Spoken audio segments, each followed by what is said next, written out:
On the cross, Jesus already succeeded in your name. இயேசு கிறிஸ்து உங்கள் பேரிலே ஏற்கனவே வெற்றியை சம்பாதித்து விட்டார். The war is finished. யுத்தம் முடிந்து விட்டது.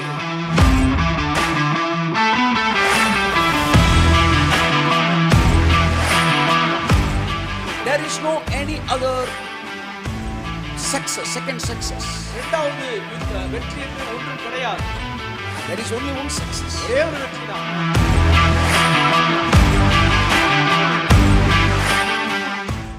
I hope that you have been enjoying the presence of God. தேவனுடைய பிரசன்னத்தை நாம் அனுபவித்து ருசித்துக் கொண்டிருக்கிறோம் என்று நான் நம்புகிறேன். Hallelujah. If you really know the value of the word of God, really your life will be a different life day by day. தேவனுடைய வார்த்தையின் அந்த அந்த மதிப்பு என்னன்னு உங்களுக்கு தெரிஞ்சிருச்சுன்னா உங்களுடைய வாழ்க்கையோட அந்த ருசி வந்து நாளுக்கு நாள் மாறிக்கிட்டே இருக்கும். So as Prabhu said, the Old Testament, not only Psalm, most of the books in Old Testament, it comes out of emotions only. பிரபு சொன்ன மாதிரி பழைய ஏற்பாட்டில் இருக்கிற அந்த விஷயங்கள் எல்லாமே உணர்ச்சிகளின் அடிப்படையில் தான் வெளியே வருகின்றன. The most of the Psalm, it is based on the emotions. பெரும்பான்மையான சங்கீதங்கள் எல்லாமே உணர்ச்சியின் அடிப்படையில் தான் வெளியே வருகின்றன. So why many people they like to read Psalms? ஏன் எல்லாரும் சங்கீதத்தை படிக்கணும்னு ஆசைப்படுறாங்க? Because it reflects our mind. ஏனென்றால் அது நம்மை பிரதிபலிக்கிறது. Really it is comforting us. உண்மையாகவே அது நம்மை தேற்றுகிறது. So Old Testament, they are just reflecting their hearts. எனவே பழைய ஏற்பாடு நம்முடைய இருதயத்தை அது வெளிக்கொணர்கிறது. That's why we also give time to read and meditate Psalm. எனவே நாமும் சங்கீதத்தை தியானிப்பதற்கான தனிப்பட்ட நேரத்தை நாம் ஒதுக்கி இருக்கிறோம். As the Old Testament is filled with emotions, எப்படி பழைய ஏற்பாடு உணர்ச்சிகளால் நிறைந்திருக்கிறதோ, the New Testament is filled with revelations. புதிய ஏற்பாடு வெளிப்பாடுகளால் நிறைந்திருக்கிறது. Revelation, it has power to change your emotions. வெளிப்பாடுகள் உங்களுடைய உணர்ச்சிகளை மாற்றக்கூடிய வல்லமை படைத்தவனாய் இருக்கின்றன. Whenever we are down, the emotional connected verses will help us to encourage us, எப்பெல்லாம் நம்ம சோர்ந்து to sustain us. எப்பெல்லாம் நம்ம சோர்ந்து போயிருக்கோமோ நம்மளுடைய உணர்ச்சிகளை தேற்றக்கூடிய வசனங்கள் நம்மை தேற்றி எழுப்புகின்றன. When the revelation comes, ஆனால் வெளிப்பாடு வரும் பொழுது it will totally change your emotions. அது முற்றிலுமாய் உங்களுடைய உணர்ச்சிகளை மாற்றி விடுகிறது.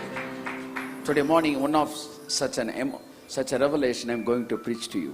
இன்றைய நாளிலே அந்த விதமான ஒரு அருமையான ஒரு வெளிப்பாடை உங்கள் மத்தியிலே நான் பிரசங்கிக்க இருக்கிறேன். Emotion, the revelation which changed my emotion in this morning. இந்த காலை வேளையிலே என்னுடைய உணர்ச்சியை மாற்றின ஒரு வெளிப்பாடு.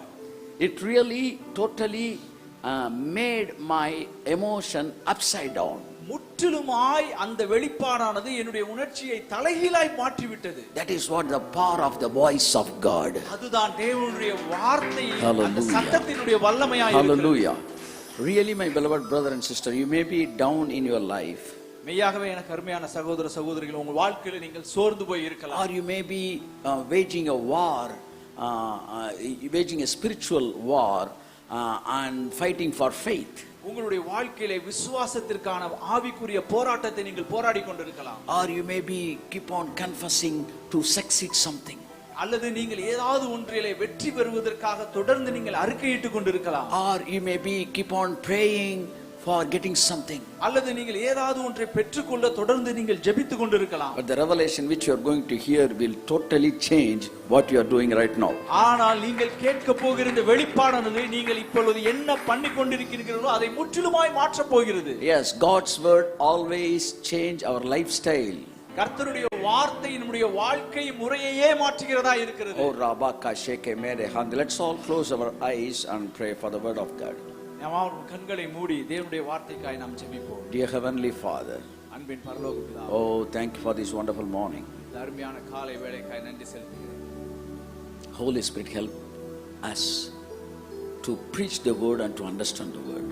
பரிசுத்த ஆவியானவர் தாமே உம்முடைய வார்த்தையை பிரசங்கிப்பதற்கும் அதை புரிந்து கொள்வதற்கும் எங்களுக்கு உதவி செய்வீராக. Help us to sustain in this revelation. இந்த வெளிப்பாடிலே நாங்கள் நிலைவரப்பட்டிருக்க எங்களுக்கு உதவி செய்வீராக. Oh, help us to keep our mind to keep this in this revelation. இந்த வெளிப்பாடிலே எங்களுடைய சிந்தனை நிலைத்திருக்கத்தக்கதா எங்களுக்கு உதவி செய்வீராக. Oh, open everyone's eyes. ஒவ்வொருவருடைய மனக்கண்களையும் திறந்தருளுவீராக. Wipe out all their tears. எல்லாருடைய கண்ணீரையும் துடைப்பீராக. And their doubts and unbeliefs. அவருடைய சந்தேகங்களையும் அவிசுவாசங்கள் எல்லாம் துடைக்கப்படுவதாக. Wipe out all the fears. எல்லா பயங்களும் அகற்றப்படுவதாக. And tell them, fear not, I am with you. பயப்படாதே, நான் உன்னோடு கூட இருக்கிறேன் என்று நீர் சொல்வீராக. Encourage them. அவர்களை ஆறுதல் படுத்துவீராக. Change their sick bed, Father. அவருடைய வியாதி படுக்கையை மாற்றுவீராக. Let this be done in this day. இன்றைய நாளிலே இது எல்லாம் நடந்து ஏறுவதாக. Yes, let it be done in this day, Father. இன்றைய நாளிலே இதெல்லாம் நடப்பதாக. In this day, இன்றைய நாளிலே let them receive their miracle. அவர்கள் தங்களுடைய அற்புதங்களை Let them receive their energy. அவர்கள் தங்களுடைய ஆற்றலை Let them receive their smile. அவர்கள் தங்களுடைய புன்னகையை பெற்றுக்கொள்வார்கள். Let them receive their laughing. அவர்கள் தங்களுடைய நகைப்பை Let them receive their faith. அவர்கள் தங்களுடைய விசுவாசத்தை In the name of Jesus, இயேசு கிறிஸ்துவின் I just cast out all the spirit of deception in the name of Jesus. எல்லா ஏமாற்றத்தின் ஆவிகளையும் நான் இயேசு கிறிஸ்துவின் நாமத்திலே துரத்துகிறேன். In the name of Jesus. இயேசு கிறிஸ்துவின் நாமத்திலே. Amen. Amen. Hallelujah. Come on, give a big clap. உற்சாகமாய் ஆமென் கரங்களை தட்டுவோம்.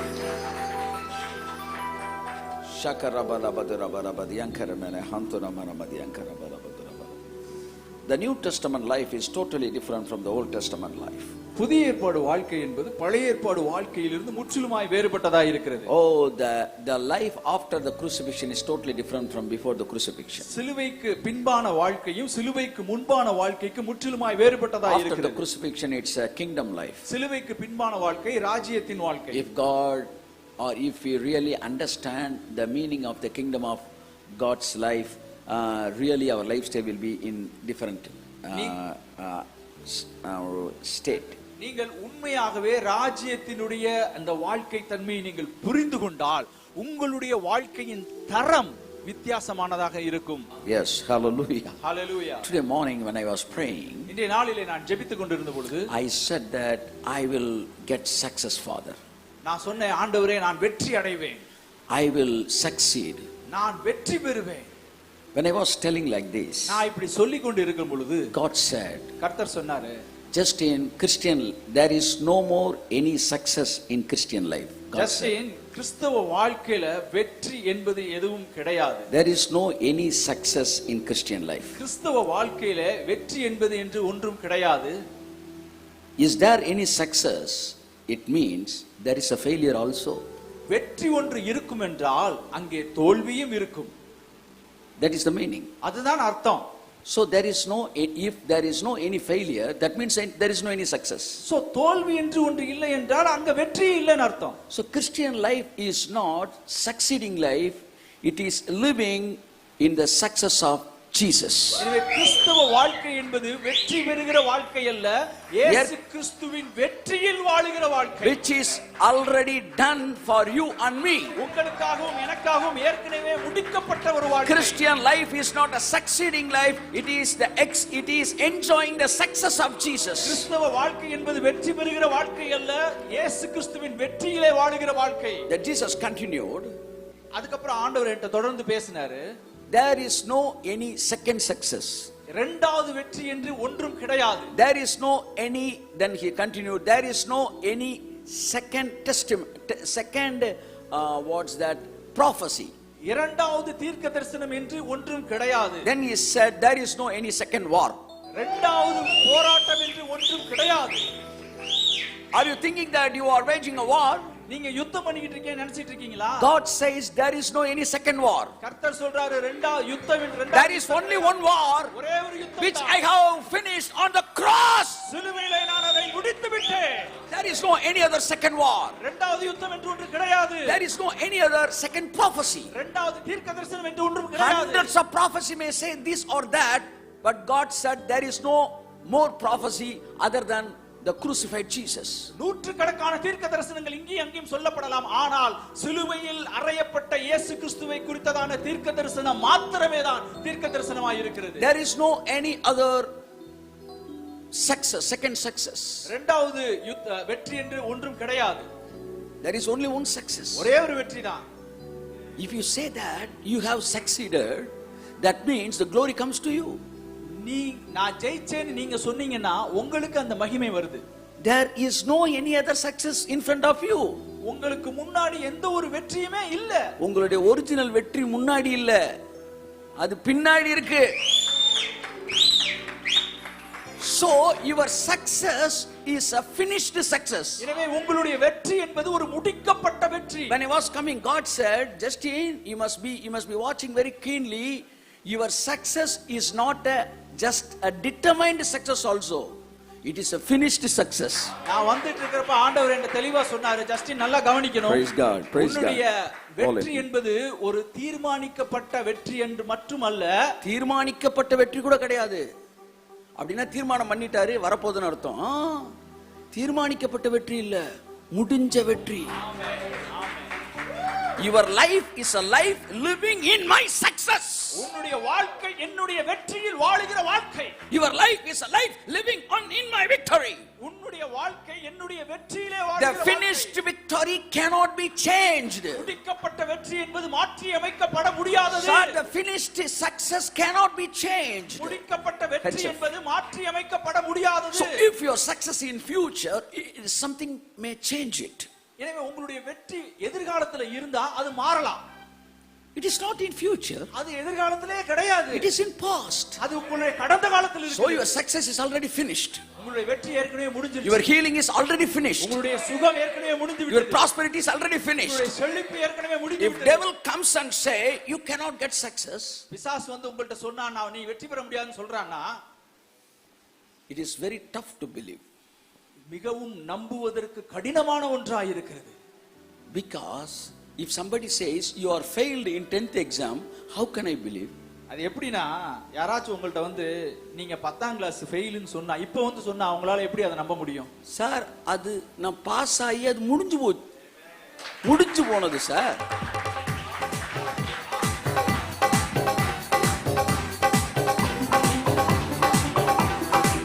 Okay. If the success is finished, that means nobody can change. அதுக்கு என்ன அர்த்தம்னா, உங்களுடைய வெற்றி என்பது முடிக்கப்பட்டு விட்டது என்றால் அதை யாராலும் மாற்ற முடியாது. Christian life is not a succeeding life or getting a victorious life. It is the life living in the victory of Jesus. கிறிஸ்தவ வாழ்க்கை என்பது வெற்றி பெறுகிற வாழ்க்கையோ அல்லது வெற்றி கொள்ளுகிற வாழ்க்கையோ அல்ல, கிறிஸ்துவின் வெற்றியில் வாழுகிற வாழ்க்கை. If something is finished, ஏதோ ஒன்று முடிக்கப்பட்டு விட்டது, something is finished, ஏதோ ஒன்று முடிக்கப்பட்டு, then which can change the finished one? அப்படினா எது முடிக்கப்பட்ட ஒன்றை மாற்றும்? Could you understand? Now only I can understand the word you are already healed. இப்பதான் நான் அந்த வார்த்தையை புரிஞ்சுக்கிட்டேன். நீங்கள் ஏற்கனவே சுகமாக்கப்பட்டு விட்டீர்கள். You are not even getting your healing by your faith. நீங்கள் உங்களுடைய விசுவாசத்தினாலே உங்களுடைய சுகத்தை பெற்று, விசுவாசத்தினால் கூட, not by your faith. உங்களுடைய விசுவாசத்தினாலே கூட உங்களுடைய சுகத்தை நீங்கள் பெற்றுக்கொள்வது இல்லை. If I get something out of my faith, that means my success is in future. விசுவாசத்தின் மூலமா வரேன், எல்லா வசனத்துக்கு வரேன், மெதுவா வாங்க, நம்பி வாங்க, அதுக்குள்ள ஓடாதீங்க, வாங்க, உங்களை எல்லா வசனத்துக்கு கூட்டு போறேன். சரி, விசுவாசத்தின் மூலமா நான் உன்னை பெற்றுக்கொண்டேன் அப்படின்னா அதுக்கு என்ன அர்த்தம்? கொள்ள போறேன் அப்படின்னா என்னுடைய வெற்றி எதிர்காலத்தில் இருக்கிறது என்று அப்படிதான் அர்த்தம். அப்படிதான் அர்த்தம். ஆனா கர்த்தர் என்கிட்ட சொன்னாரு, உன் விசுவாசத்தின்படி ஒண்ணு நடக்கணும்னா இனிமே தான் நான் செய்யணும். ஆனா நீ விசுவாசிக்கிறதுக்கு முன்னாடி அதெல்லாம் நான் செஞ்சுட்டேன்.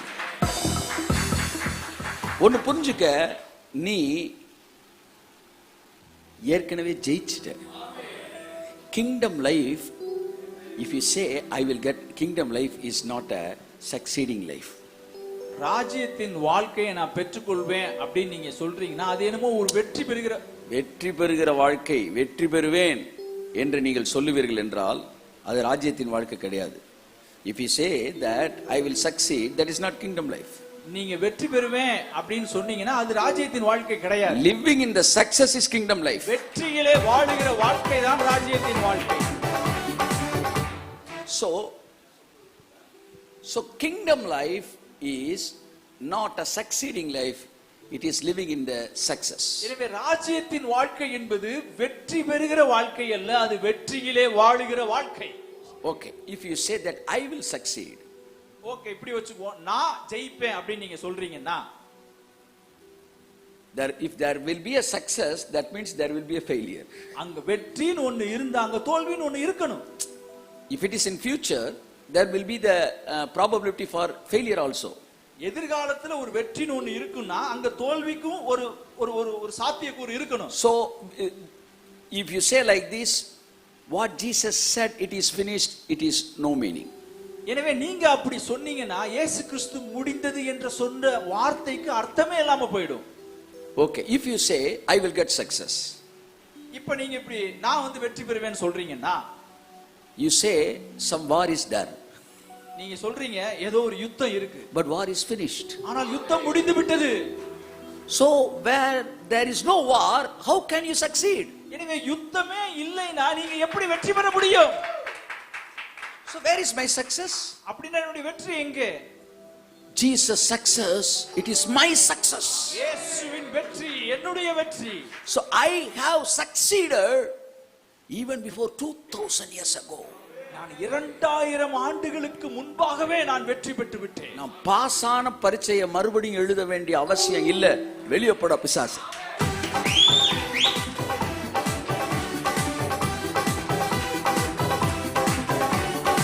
நான் சுகமான வியாதிக்கு மறுபடியும் ஜெபிக்க வேண்டியதில்லை.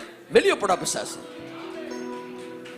முடிஞ்ச வாரம் மறுபடியும் தொடங்க வேண்டிய அவசியம் இல்லை. வெளியே போட பிசாசு.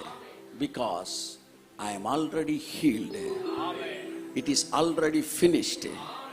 My life is to enjoy the victory of Jesus. That is not the success of Jesus, that is my success. It was done on my name, in my name. அது இயேசு கிறிஸ்துவின் வெற்றி அல்ல, என்னுடைய பேரிலே இயேசு கிறிஸ்து சிலுவையிலே சம்பாதித்த வெற்றி. When Jesus said, "Kolos, it is completely completed, it is perfectly perfected," it means it is not Jesus completion, it is Jesus perfection, it is just in completion, it is just in perfection. இயேசு கிறிஸ்து முடிந்தது, எல்லாம் முடிக்கப்பட்டு விட்டது என்று சொல்வார் என்றால் அது இயேசு கிறிஸ்து முடித்தது அல்ல, அது Justin முடித்தது. Because he has finished in my name. ஏனென்றால் அவர் என்னுடைய நாமத்தின் பேரில் அதை முடித்திருக்கிறார். So you are not going to be healed. எனவே நீங்கள் சுகமாக்கப்பட மாட்டீர்கள். Jesus said you are not going to be healed, Justin. நீங்கள் சுகமாக்கப்பட மாட்டீர்கள் Justin. Oh, you are already healed, Justin. ஏற்கனவே சுகமாயிட்ட Justin. You are not going to succeed, Justin. நீ வெற்றி பெற மாட்டாய் Justin. You are already succeeded, Justin. ஏற்கனவே வெற்றி பெற்று விட்டாய் Justin. Oh, you are not going to be prospered, Justin. You are already prospered. ஏற்கனவே செழிப்புல தான் இருக்கிற. Amen.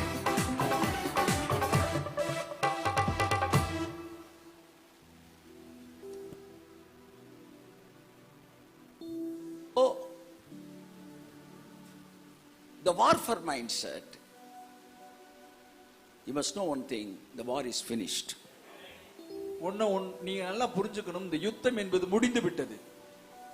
Christ's success is the only success in this world.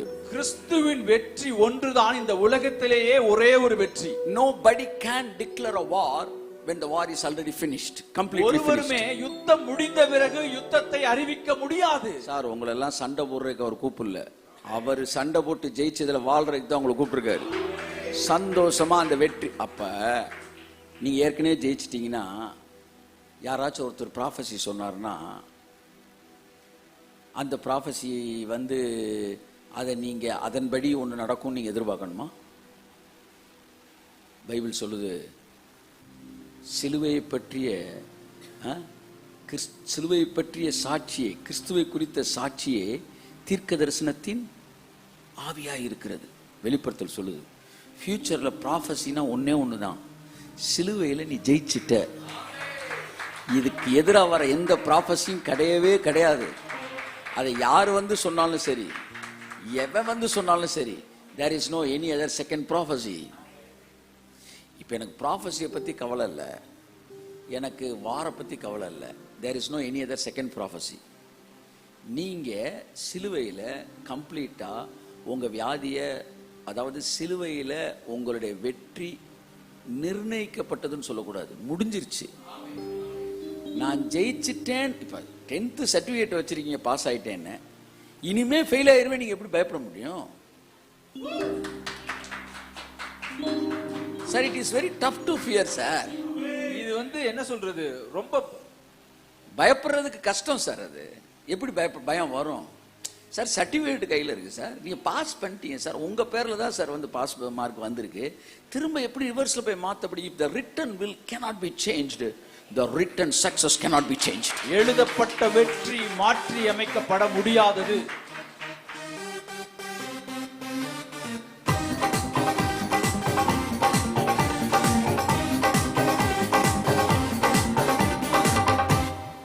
Your success is finished on the cross when Jesus said it is finished. இயேசு கிறிஸ்து சிலுவையிலே முடிந்தது என்று சொன்ன பொழுதே உங்களுடைய வெற்றி சிலுவையிலே முடிக்கப்பட்டு விட்டது. It is finished means your success is finished. முடிந்தது என்றால் உங்களுடைய வெற்றி முடிந்து விட்டது. It is not the meaning that Jesus said my work is finished. He said your work is finished. என்னுடைய வேலை முடிந்தது என்று சொல்வதற்கு இயேசு சொன்னார்ங்கற அர்த்தம் கிடையாது. உங்களுடைய வெற்றி முடிந்து விட்டது என்று அவர் ஏன் வேலை முடிஞ்சுன்னு சொல்லல, ஜஸ்டின் ஓ வேலை முடிஞ்சிச்சுன்னாரு. ஓ வேலை முடிஞ்சிச்சுன்றாரு. ஏன் வேலை முடிஞ்சிச்சுன்னு அவர் சொல்லல, ஓ வேலை முடிஞ்சிருக்கு அப்படின்னாரு. When he said it is finished, he didn't say that my war is finished. He said, Justin, your war is finished. அவர் முடிந்தது என்று சொன்ன பொழுது என்னுடைய யுத்தம் முடிந்தது என்று சொல்லவில்லை. ஜஸ்டின், உன்னுடைய யுத்தம் முடிந்தது என்று சொன்னார். Your problem is finished. உன்னுடைய பிரச்சனை, your war is finished. உன்னுடைய யுத்தம் முடிந்தது. Your healing is finished. உன்னுடைய சுகம் முடிந்தது. Your prosperity is finished. Everything is finished. எல்லாம் முடிந்து விட்டது. Oh, it is finished is not the word in my name, it is in your name. முடிந்தது என்று என்னுடைய பெயரில் அல்ல, அது உங்களுடைய பெயரிலே இருக்கிறது. So my beloved brother and sister who are in sick bed, எனவே எனக்கு அருமையான சகோதர சகோதரிகளே, வியாதி படுக்கையில நீங்க யாரா இப்ப இருப்பீங்கன்னா, you don't say that you are going to be healed. நீங்க சுகமாவேன்னு நீங்க சொல்லாதீங்க. You don't say that I will overcome devil. நான் பிசாசை மேற்கொள்வேன் சொல்லாதீங்க. On the cross, சிலுவையிலே, on the cross, சிலுவையிலே Jesus already succeeded in your name. இயேசு கிறிஸ்து உங்கள் பெயரிலே ஏற்கனவே வெற்றியை சம்பாதித்து விட்டார். The war is finished. யுத்தம் முடிந்து விட்டது. So there is no more second war. எனவே இரண்டாவது யுத்தம்ங்கிறது ஒண்ணு கிடையாது. If the second war is not there, இரண்டாவது யுத்தம் ஒண்ணு இல்லைனா, second success is not there. இரண்டாவது வெற்றியே இல்ல. Don't say about any second success. இரண்டாவது வெற்றியை குறித்து ஒரு நாளும் சொல்லாதீங்க. There is only one success. ஒரே ஒரு வெற்றிதான். We all are here to enjoy that one success in our name. இந்த வெற்றியை கொண்டாடுவதற்கு நாம் இங்கே இருக்கிறோம். Shakama rabala hatu remena hantu remena shantu rabalaba. It is already finished. அது ஏற்கனவே முடிக்கப்பட்டு விட்டது. Christ's success is your success. கிறிஸ்துவின் வெற்றி உங்களின் வெற்றி. For your success is not like not yet to be finished. It says it is already finished. It says that it is already finished. என்பது ஏதோ ஒன்று முடிக்கப்பட போகிற வெற்றி அல்ல, அது முடிக்கப்பட்ட வெற்றி. Enjoying the Christ success is the Christian life. கிறிஸ்துவின் வெற்றியை அனுபவிப்பதுதான் கிறிஸ்தவ வாழ்க்கை. Okay, the war is finished. யுத்தம் முடிந்து விட்டது. There is no demand of war. எனவே யுத்தத்துக்கு இனிமே தேவையில்லை. There is no demand of even demand of prophecy.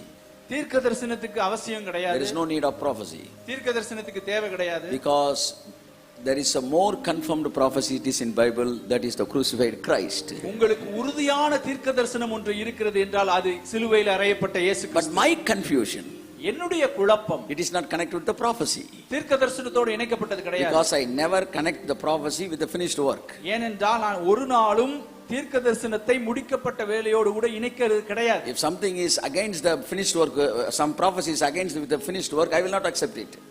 எந்த ஒரு தீர்க்க தரிசனமும் முடிக்கப்பட்ட வேலைக்கு புறம்பா இருக்குனா நான் அதை ஏத்துக்க மாட்டேன். So war is also not needed. எனவே யுத்தமும் தேவைப்படாது. Because ஏனென்றால் war இருந்தா அது சக்சஸ் ஒன்று இருக்கும்ல, வாரே கிடையாது. It is also finished. Isaiah clearly says யுத்தம் முடிந்தது. Everything is finished. And God continued, even so, if it is finished, that's what I come to say. Nothing can change your success. ஒன்று The finished success, not determined success, the finished success. Determined success and finished success is different, you know very well.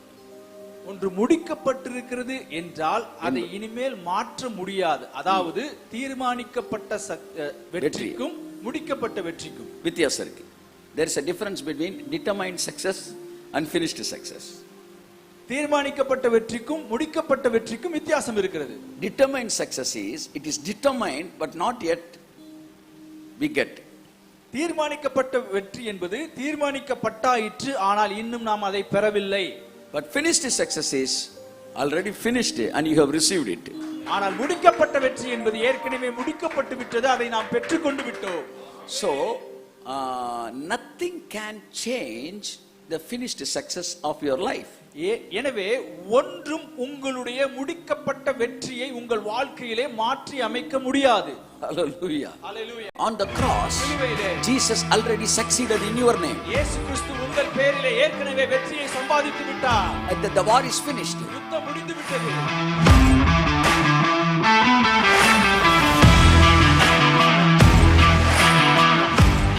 There is no any other success, second success.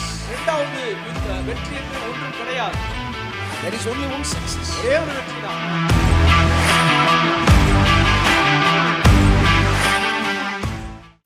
If something is finished about my life, என்னுடைய வாழ்க்கை குறித்து ஒன்று முடிக்கப்பட்டு விட்டுருச்சுனா, whether any sickness can make change, ஏதாச்சும் வியாதி என்னுடைய வாழ்க்கையை மாத்துமா, any weakness can change பலவீனம் என்னுடைய வாழ்க்கையை மாத்துமா, என்னுடைய சரீரத்தை மாத்துமா? My life is already designed and finished. ஏனென்றால் என்னுடைய வாழ்க்கை என்பது ஏற்கனவே வடிவமைக்கப்பட்டு முடிக்கப்பட்டு விட்டது. Does anything can change? ஏதாவது பலவீனமோ வியாதியோ வறுமையோ என்னை மாற்றுமா? Can anything change? எதுவும் என்னை மாற்றுமா? I said faith may change, Father. நான் சொன்னேன், ஆண்டவரே விசுவாசம் மாற்றலாம் ஆண்டவரே. He said even your faith cannot change my success in your life. அவர் சொன்னாரு, உன்னுடைய விசுவாசம் கூட என்னுடைய வெற்றியை உன் வாழ்க்கையிலே மாற்ற முடியாது. Your faith, God said, is not a demand, it's an option. உன்னுடைய விசுவாசம் என்பது ஒரு கோரிக்கை அல்ல, அது ஒரு ஆப்ஷன். அது ஒரு வாய்ப்பு, ஒரு choice, choosing. I said, no God, many verses it is against this revelation. நான் சொன்னேன், ஆண்டவரே அநேக வார்த்தைகள் இந்த வெளிப்பாடுக்கு எதிராக நிற்கின்றன. You said everything is finished. நீங்க சொல்றீங்க எல்லாம் முடிஞ்சிருச்சுன்னு. Your success is finished, nothing can be changed. Can change it. உன்னுடைய வெற்றி முடிஞ்சிருச்சு, எதுவும் உன்னுடைய வெற்றியை மாற்றி அமைக்க முடியாதுன்னு சொல்றீங்க. But Bible says, ஆனால் வேதம் சொல்லுகிறது, according to your faith, உங்களுடைய விசுவாசத்தின் அடிப்படையிலே you will receive. நீ பெற்றுக்கொள்வாய். Bible says Matthew 9:29. வேதம் இப்படித்தான் சொல்லுகிறது. மத்தேயு 9:29. Come on, let us read. 9:29 நாம் வாசிப்போம். Then he touched their eyes and said, according to your faith will it be done to you. உங்கள் விசுவாசத்தின்படி உங்களுக்கு ஆக கடவது. According to your faith, உங்கள் விசுவாசத்தின்படி let it be done to you. உங்களுக்கு ஆக கடவது. I said, if I don't believe, I will not succeed. நான் சொன்னேன், ஆண்டவரே நான் விசுவாசிக்கலனா நான் வெற்றி பெற முடியாதே. But you said you are already succeeded. ஆனா நீங்க சொல்றீங்க ஏற்கனவே வெற்றி பெற்று விட்டாய் என்று. He said, whether you believe it or not, அவர் சொல்றாரு, you are succeed. You have succeeded. நீ நம்பினாலும் நம்பலனாலும் நீ வெற்றி பெற்று விட்டாய். So what is meant by according to your faith? அப்படினா உன்னுடைய விசுவாசத்தின்படியே அப்படிங்கிறதுக்கு என்ன அர்த்தம்? The most misunderstood verse in this world. இந்த உலகத்திலேயே மிகவும் தவறாக புரிந்து கொள்ளப்பட்ட வார்த்தை, including myself. என்னையும் சேர்த்து.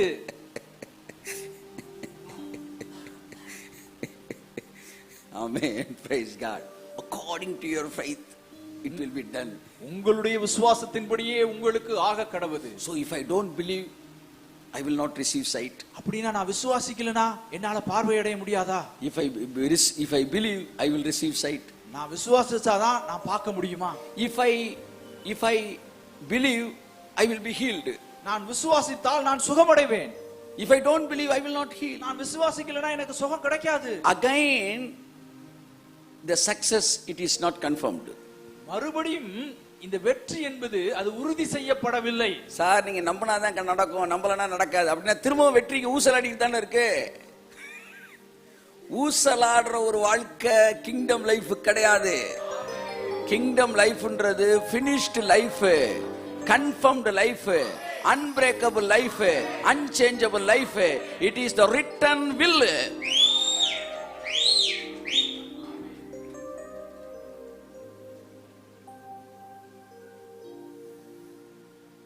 நீங்க ஹோலி ஸ்பிரிட்டோட கனெக்ட் ஆயிருந்தீங்கன்னா நீங்க ஆமா ஆமா ஆமா ஆமான்னு சொல்லிக்கிட்டே வருவீங்க. நீங்க ஆவியே இல்லாம வார்த்தையில கனெக்ட் ஆனா இப்ப கடைசி நான் முடிப்பேன் பாருங்க, அப்பதான் ஆமா அப்படின்னு. You must be connected with spirit and word. நீங்கள் ஆவியோடும் வார்த்தையோடும் இணைந்திருக்க வேண்டும். So my beloved brother and sister, எனவே எனக்கு அருமையான சகோதர சகோதரி, I said faith, does faith not a demand? நான் சொன்னேன், ஆண்டவரே அப்படின்னா விசுவாசம் என்பது ஒரு கோரிக்கை கிடையாதா? My beloved brother and sister who are watching this message, you may say that I don't have faith, enough faith. So, but I believe that I will succeed, but I have a doubt that I may not succeed. எனக்கு அருமையான ஆன்லைன்ல பார்த்து கொண்டிருக்கிற பிள்ளைகளே, உங்களுக்கு விசுவாசம் வெற்றி அடையணும்னு ஆசை இருக்கு. You may be in trouble, you may be in sick, you may be in problem, but you may say I am believing that I will get success, but and also I have a small doubt that's very cruel inside of me whether I get success or not. நீங்க கஷ்டத்துல இருக்கலாம், வியாதியில இருக்கலாம், வேதனையில இருக்கலாம், நான் எப்படியாச்சும் வெற்றி பெற்று விடுவேன் உங்களுக்கு நம்பிக்கை இருக்கலாம். ஆனால் அதையும் மீறி உங்களுக்குள்ளே நான் தோத்துருவேனோ, எனக்கு ஏதாச்சும் நடந்துருமோன்னு ஒரு சின்ன சந்தேகம். You may be in sick bed, நீங்கள் வியாதி படுக்கையில் கூட இருக்கலாம். you may be in fear, நீங்கள் பயத்திலே கூட இருக்கலாம். you may be in trouble, நீங்கள் பிரச்சனையில கூட இருக்கலாம். you may be in tears, நீங்கள் கண்ணீரிலே கூட இருக்கலாம். and you are praying with faith. விசுவாசத்தோடு கூட நீங்கள் ஜெபித்துக் கொண்டு இருக்கலாம். You are believing that surely I will get success. நான் எப்படியாச்சும் வெற்றி அடைஞ்சிருவேன் நீங்க நம்பிட்டு இருக்கலாம். At the same time, inside of your heart there may be some doubts. ஆனா அதே நேரத்துல உங்களுடைய இருதயத்திற்குள்ள ஆழத்துல ஒரு சின்ன சந்தேகம் கூட இருக்கலாம். Why these two feelings inside of in the same person? ஏன் ஒரு நபருக்குள்ள இந்த ரெண்டு உணர்ச்சிகளும் மாறி மாறி வந்து கொண்டு இருக்கின்றன? Because their success is future success. Today God is taking you to the future success, to past success. ஏனென்றால் அவர்களுடைய வெற்றி எதிர்காலத்தின் வெற்றி. இன்றைய நாளிலே கர்த்தர் உங்களை எதிர்காலத்தின் வெற்றியிலிருந்து கடந்த கால வெற்றிக்கு, முடிக்கப்பட்ட வெற்றிக்கு அழைத்துச் My செல்கிறார். son and daughter, you may say, if I believe surely I will get it. எனக்கு அருமையான மகளே மகனே, நான் நம்பின. You may say that if I believe surely I will get it. நீங்க சொல்லலாம், நான் கட்டாயம் இதை பெற்றுக்கொள்வேன்னு. You may say if I believe surely I will get it. நான் விசுவாசித்தால் நான் கட்டாயம் இதை பெற்றுக்கொள்வேன் என்று நீங்கள் சொல்லலாம். Still you are in unstable. ஆனா இன்னும் நீங்க கொஞ்சம் ஊசலாடிட்டு தான் இருக்கீங்க. As long as your success in future, is it in future, you are unstable. உங்களுடைய வெற்றி எதிர்காலத்திலே இருக்கும் வரையில் நீங்கள் ஆடிக்குட்டேதான் நிலையற்றவர்களாய் தான் இருப்பீர்கள். Your success is unstable. உங்களுடைய வெற்றியானது அது ஒரு நிலையற்றதா தான் இருக்கும். ஏனா your faith is demanding your success is demanding your faith. ஏனா உங்களுடைய வெற்றி விசுவாசத்தை கேட்டுக்கிட்டு இருக்கு. Your faith is based on your success is based on your faith. உங்களுடைய வெற்றி விசுவாசத்தின் அடிப்படையில் தான் அங்க நிக்குது. I introduce Jesus to you. உங்களுக்கு நான் இயேசுவை அறிமுகப்படுத்துகிறேன். His success, he has your success, that is not based on your faith. உங்களுடைய வெற்றியை வைத்திருந்தால் அது உங்களுடைய விசுவாசத்தை சார்ந்தது கிடையாது. Oh, he never demand your faith. உங்களுடைய விசுவாசத்தை அவர் கேட்கவே இல்ல. Oh, he has your success. அவர்கிட்ட உங்களுடைய வெற்றி இருந்துச்சு. He has your success. அவர்கிட்ட உங்களுடைய வெற்றி இருக்கிறது. But he doesn't demand your faith. ஆனா உங்களுடைய விசுவாசத்தை அவர் கேட்கல. That success is not based on your faith. அந்த வெற்றி என்பது உங்களுடைய விசுவாசத்தை சார்ந்தது கிடையாது. சார் நீங்க எப்ப சார் விசுவாசிக்கிறீங்க? 2022ல வந்துட்டு பெரிய எவர் மாதிரி விசுவாசிக்கிறீங்க. எப்ப சார் வெற்றியை கொடுத்தாரு? 2000 வருஷத்துக்கு முன்னாடி. இன்னைக்கு உன் விசுவாசத்தை பார்த்துட்டா சிலுவைக்கு வராரு. நீ எல்லாம் விசுவாசிக்கிறதுக்கு முன்னாடியே கொடுத்து வெற்றியவே உன் பேர்ல கொடுத்து உன் வேலை முடிஞ்சிருச்சுடான்ட்டார். What is meant by according to your faith? அப்படி என்றால் உன்னுடைய விசுவாசத்தின்படியே அப்படிங்கிறதுக்கு என்ன அர்த்தம்? That doesn't mean if you believe you will get it. If you don't believe you do not get it. நீ விசுவாசிச்சாதான் உனக்கு கிடைக்கும், விசுவாசிக்கலனா உனக்கு கிடைக்காதுங்கிறது அதுக்கு அர்த்தம் கிடையாது. It means your success is confirmed. அதுக்கு என்ன அர்த்தம்னா உன்னுடைய வெற்றி அது உறுதிப்படுத்தப்பட்டு விட்டது. One thing God asked to me. ஒரு விஷயத்தை கர்த்தர் என்கிட்ட கேட்டார். Few weeks back you were affected by appendicitis. சில வாரங்களுக்கு முன்பாக உனக்கு appendicitis வந்துச்சு. Doctors advised you to take surgery. Doctors வந்து சர்ஜரி பண்ணணும்னு சொல்லிட்டாங்க, அறுவை சிகிச்சை பண்ணணும். You said no, I will stand on faith. நீ சொன்ன இல்ல நான் விசுவாசத்துல நிப்பேன். Whether you healed or not, you are healed or not. நீ சுகமாக்கப்பட்டியா இல்லையா? I said I am healed. நான் சொன்னேன் ஆண்டவரே நான் சுகமாயிட்டேன். Then again he asked, if you go to the surgery, what would have been done? திருப்பி என்கிட்ட கேட்டாரு, நீ சர்ஜரிக்கு ஒருவேளை போயிருந்தீனா என்ன நடந்திருக்கும்? அப்பவும் நான் பழச்சிருப்பேன். அப்ப உனக்கு ஜீவன்றது கன்ஃபார்ம் தான்னாரு. ஆமா கன்ஃபார்ம்டு. அப்ப ஆபரேஷன் போனாலும் கன்ஃபார்ம், ஆமா போலனாலும் கன்ஃபார்ம், ஆமா இப்படியும் போலாம் அப்படியும் போலாம். according to your faith it will be done, but the destiny is the same. Destiny is the same, but the route is your choice. முடிவு ஒண்ணுதான், ஆனா நீ போற வழி உன்னுடைய choice. According to your faith it will be done means destiny will not change. According to your faith means that the way is chosen by you, but the destiny is healing. The destiny is success. The destiny is prosper. The destiny is goodness. அப்ப என்கிட்ட சொன்னாரு, உன் வெற்றி நீ போனாலும் பழச்சிரு போனாலும் பழச்சிருப்ப, அப்புறம் எங்கிட்ட அவன் ஃபெய்த்? அப்ப என்ன ஆண்டவரே, according to your faith means நீ ஃபெய்த் இல்லைன்னா இந்த ரூட்ல போய் ஹீல் ஆயிருவ, ஃபெய்த் இருந்தா அந்த ரூட்ல ஹீல் ஆவ. அப்ப எப்படினாலும் நீ சுகமாகறவ அப்படின்றதுக்கு தான் நான் சிலுவையில வேலையை முடிச்சிருக்கிறேன். அப்ப இங்க நீ எடுக்கிற விசுவாசம் எல்லாம் ரூட்டை தான் சூஸ் பண்ணுது. அப்ப மாத்திரையை போட்டு சுகமாய்க்க, மாத்திரை போடாம சுகமாய்க்க, எப்படினாலும் சுகமாய்க்க. ஆனா ஒண்ணு உறுதி, சிலுவையில நான் கொடுத்த கரையம் உன்னை சுகமாக்காம விடாது. எப்படி இங்க எங்க வருது பயம், இங்க எங்க வருது டவுட், இங்க எங்க வருது குழப்பம்? இல்லையே. Now only you are feeling the complete faith. இப்பதான் நீங்க முழு விசுவாசத்தை உணர்றீங்க. This is the right definition of faith. இதுதான் விசுவாசத்திற்கான சரியான விளக்கம். Shakamala hantune mena hatere balabashanka. Even your faith is not a demand. உங்களுடைய விசுவாசங்கிறது ஒரு என்ன சொல்றது, அது டிமாண்ட் கிடையாது. Old covenant people, their righteousness, they are demanding their righteousness.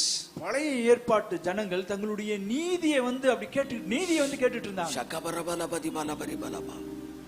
நேத்து போய் சொல்லிட்டேன், அதனால என்னுடைய சுகம் பாதிக்கப்படும்.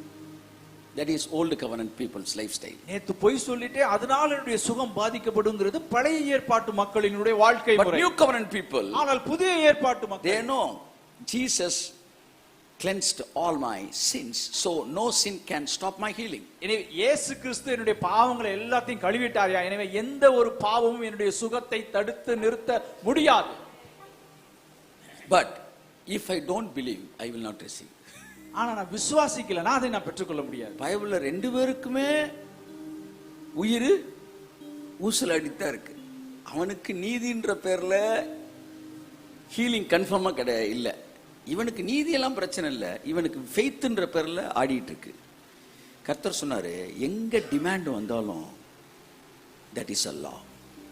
God said, not on the based on your faith, but based on my will and based on my finished work. Your life has been already designed and finished, complete. கர்த்தர் சொல்றாரு, உன்னுடைய விசுவாசத்தின்படி அல்ல, என்னுடைய சித்தத்தின்படி நான் முடிக்கப்பட்ட வேலையின் அடிப்படையில் உன்னுடைய வாழ்க்கையானது அது முடிக்கப்பட்டு விட்டது. சார் 80 வயசு வரை நீங்க வாழ்வீங்கன்னு போட்டுட்டாருன்னா அதுக்கப்புறம் என்ன கழுத வந்தாலும் உங்களுக்கு ஒன்றும் நடக்காது சார். ஆமென். அப்புறம் எங்க நோன்றது? சார் உங்களுக்கு 40 ஏக்கர்னு பத்திரத்தில் எழுதிட்டா வேலியை ஒருத்தன் வந்து 30 ஏக்கர்ல குறுக்க போட்டாலும் செல்லாது சார். அப்படித்தான் உங்க உயிர்ல உங்க பேர்ல நீங்க சுகமா வாழ்வீங்கன்னு எழுதின பிறகு திரும்ப தேவையில்லாம இந்த கழுதைகளுக்கு நீங்க ஜெபிக்கவே வேணாம் sir. Because it is already finished sir. ஃபெய்த்தே வேணாமா சார்? ஃபெய்த்தே வேணாம் சார். ரொம்ப சந்தோஷமா இருக்கே சார். ஆமா, இப்போ உனக்கே தெரியாம நீ ஃபெய்த்ல தான் சார் இருக்க. Don't make the faith is a demand. Faith means choice. விசுவாசத்தை கோரிக்கையா மாத்திராதீங்க. விசுவாசம் என்பது உங்களுக்கு இருக்கிற ஒரு வாய்ப்பு. Many people they are feeling guilty on the basis of the faith teaching. நிறைய ஜனங்கள் இந்த faith teaching-ஐ வச்சே கில்ட்டில இருக்கிறாங்க. நமக்கு பத்தலையோ, நமக்கு ஐயோ நம்ம மாத்திரை தின்னுட்டோமோ. According to your faith. அப்படியே ஆபரேஷன் தியேட்டர் வழியா வந்துடுறியா வா, இல்லை ஐசு வழியா வரியா வா, இல்லை வெளியில மாத்திரை போட்டு வரியா வா, இல்லை எதுவுமே இல்லாமல் வரியா வா. எங்கே தான் வரணும்? ஆனால் கட்டாயம் எங்கே போனாலும் சுகத்துக்கு தான் வந்தாகணும். சுகத்துக்கு தான் வருவேன். நான் உன்னுடைய காலங்கள் என் கரத்தில் இருக்கிறது. எனது ஜீவன் கிறிஸ்துவுடனே கூட தேவனுக்குள் மறைந்திருக்கிறது. God said, without a witness, being without a witness, it a witness life is a witness life. Today God said. இன்னைக்கு கர்த்தர் சொல்றாரு, என்று சொன்னாரு, சாட்சியே இல்லாமல் வாழுகிற வாழ்க்கை தான் சாட்சியான வாழ்க்கை என்று சொன்னார். ஜஸ்டின், நீ சாட்சியே இல்லாம வாழ்றதாண்டா சாட்சியான வாழ்க்கை இல்ல. என்ன ஆண்டவர் எனக்கு புரியல. சாட்சியே நீ சொல்லக்கூடாதுடா, அதான்டா சாட்சியான வாழ்க்கை.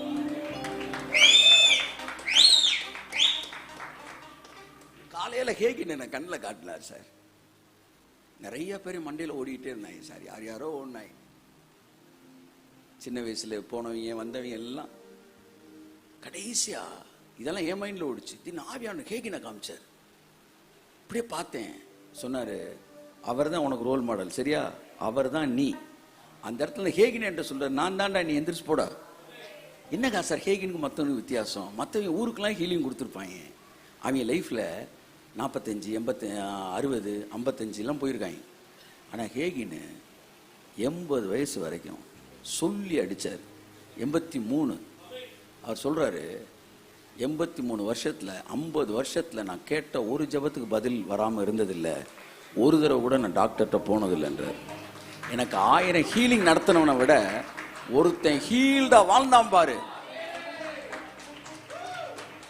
ஹேகின் எப்பவுமே எனக்கு இன்ஸ்பிரேஷன். அப்பவே நம்ம மேண்டில் விழுந்துருச்சு. நம்ம யாரை ரசிக்கிறோமோ அதுதான் நடக்கும். அப்ப if there is no sickness, there is no witness, there is no testimony. வியாதியே இல்லைன்னா அங்க சாட்சிக்கு வேலை கிடையாது. ஆண்டவரே சாட்சியா இருக்குன்னு சொன்னீங்க, சாட்சியே வரக்கூடாதுடா, அதான்டா சாட்சி. கையை தட்டு சார். நீங்க நினைச்சிருப்பீங்களா இல்லையா சார்? சார் பிரதர் வந்து வியாதியில் சுகமாயிட்டாரு, என்ன அற்புதம் பார்த்தீங்களா? Super super. போகும்போது பரவாயில்ல, அவருக்கும் கூட வருது பாருங்க.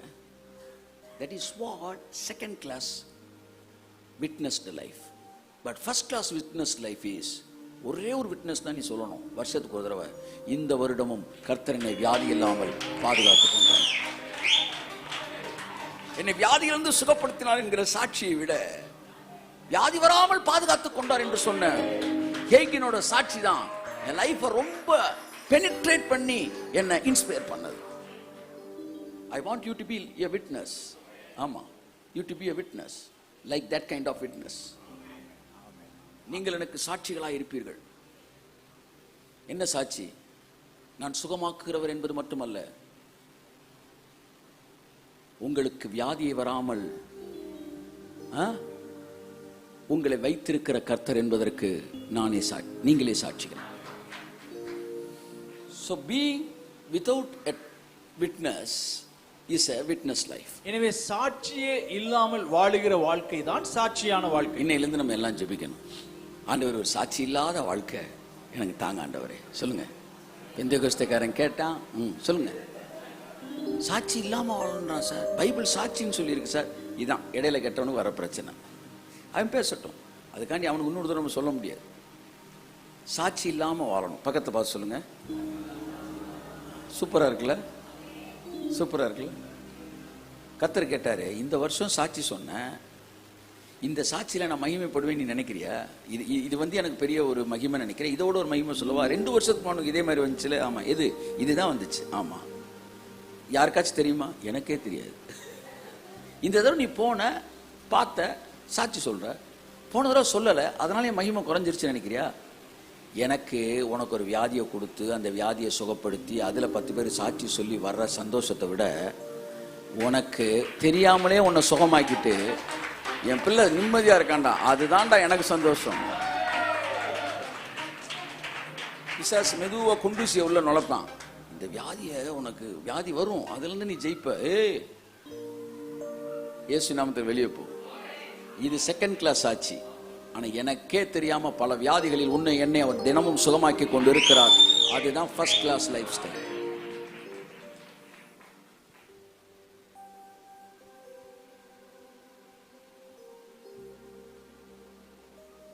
மகள் பாக்க இன்னையிலிருந்து சாட்சி இல்லாத ஒரு வாழ்க்கைக்கு ஜெபிப்போம்.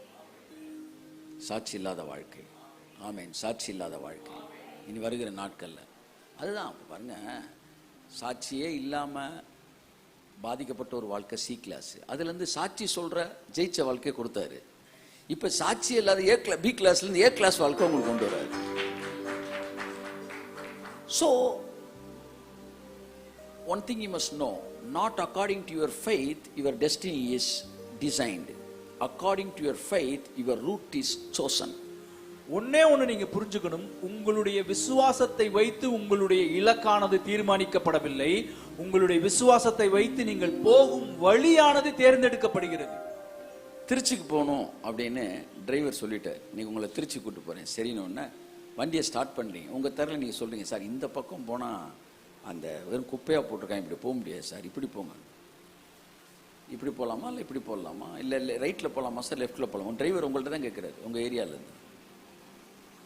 நீங்கள் தான் சூஸ் பண்ணி எப்படி சார் போகணும், எப்படி போனால் திருச்சி போகலாம், நீங்கள் எப்படி சொன்னாலும் சொல்லுங்கள் சார் அப்படின்ற. லெஃப்டில் போய் போங்க, லெஃப்டில் போங்க. இப்படி போனால் கோரிப்பாலம் வழியாக போயிடலாம், அப்படி போனால் குளமங்கலம் வழியாக போயிடலாம். According to your faith. ஆனால் ஒன்று, உன்னை கடைசியாக கொண்டு போய் நிப்பாட்ட போகிறது சுகம்தான், ஆரோக்கியம்தான், ஜீவன் தான். உன் தலை மயிர் ஒன்றும் கீழே விழாது.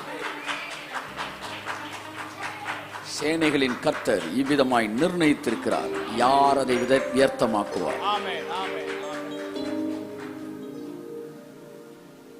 இருக்கீங்களா?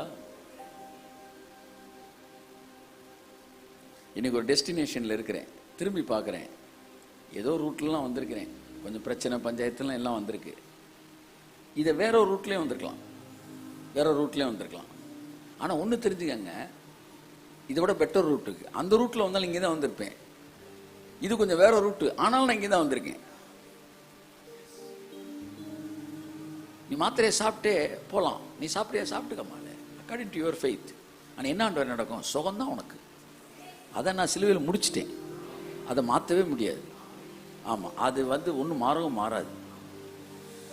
அப்புறம் நாளைக்கு நான் என்ன செய்கிறேன், இன்னைக்கு மாத்திரை சாப்பிட்றேன், ஆனால் தொடர்ந்து நான் சோமாயிட்டேன், நான் சோமாயிட்டேன்னு வந்தோன்னு மாத்திரை நிப்பாட்டிக்க.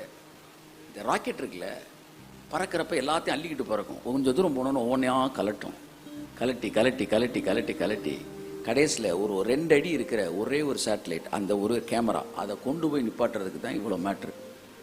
இது எல்லாம் இன்னைக்கு இருக்கும், நாளைக்கு கழட்டிடுவீங்க, நாளைக்கு கழட்டி போட்டுருவீங்க, கண்ணாடியை கழட்டிடுவீங்க, சுகர் மாத்திரையை கழட்டிடுவீங்க, ப்ரெஷர் மாத்திரையை கழட்டிடுவீங்க, தைராய்டு மாத்திரையை கழட்டிடுவீங்க. எல்லாம் கழட்டிட்டு கடைசியில் அப்படியே கர்த்தர் சொன்ன அந்த இது மட்டும் உங்கள் மேலே அப்படியே நிற்கும். உங்கள் ஜீவன் கிறிஸ்துவுடனே கூட தேவனுக்குள் மறைந்திருக்கிறது. ஸோ அப்போ என்ன சார், நான் எதில் கனெக்ட் ஆகிருக்கணும்? ஃபினிஷ்டு சக்ஸஸ், முடிச்ச வெற்றி, அதில் தான் நான் இருக்கிறேன். ஆமாம் ஆமாம் ஆமாம், இருக்கீங்களா? ஆமென். So even my faith cannot change. என்னுடைய விசுவாசம் கூட மாறலாம். Even my faith cannot change. என்னுடைய விசுவாசம் கூட மாற முடியாது. மாற்ற முடியாது. என்னுடைய இலக்கை மாற்ற முடியாது. எவ்வளவு பெரிய ஸ்ட்ராங் ஹோப் பார்த்தீங்களா சார்? செம்மல. ஆமா, நீங்க விசுவாசிச்சாதான் நடக்கும்னே கிடையாது. நீங்க பயந்தா கூட நடக்காதுன்றதும் கிடையாது. நீங்க பயந்தாலும் உங்க டெஸ்டினி மாறாது. கை தட்டுங்க.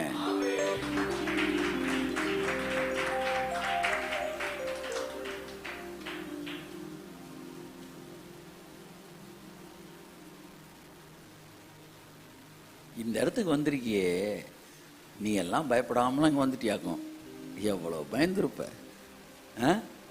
உன் பயம் வேற பக்கம் ஒன்று கூட்டிகிட்டு போயிருச்சா? இல்லை விசுவாசத்தே வந்தியா? உங்கள் அம்மா வயிற்றுக்குள்ளேருந்து விசுவாசத்தை வெளியே வந்த? ஜெபிக்கிறவனை பார்த்து நான் கேட்பேன், உபவாசம்ன்றியே. நான் ஜெபிச்சு தான் சார் எனக்கு வேலையை கொடுத்தாரு, ஜெபிச்சு தான் சார் எனக்கு ப்ரமோஷன் கொடுத்தாரு, ஜெபிச்சு தான் சார் நான் வந்து பிஸ்னஸில் சக்ஸஸ்ன்றியே. உங்கள் அம்மா வயிற்றுலேருந்து வெளியே வரைக்கும் ஜெபிச்சா வந்த? கழுது எந்த திசையில் தூங்குறோம்னே தெரியல. அவருடைய கரம் என்னை தாயின் கை வயிற்றிலிருந்து எடுத்தது. தாயின் கர்ப்பத்தில் உன்னை தாங்கினேன், ஏந்தினேன், சுமந்தேன். அப்ப நான் தானே நரை மயிர் வரைக்கும் முதிர் வயது வரைக்கும் உன்னை தாங்குவேன்.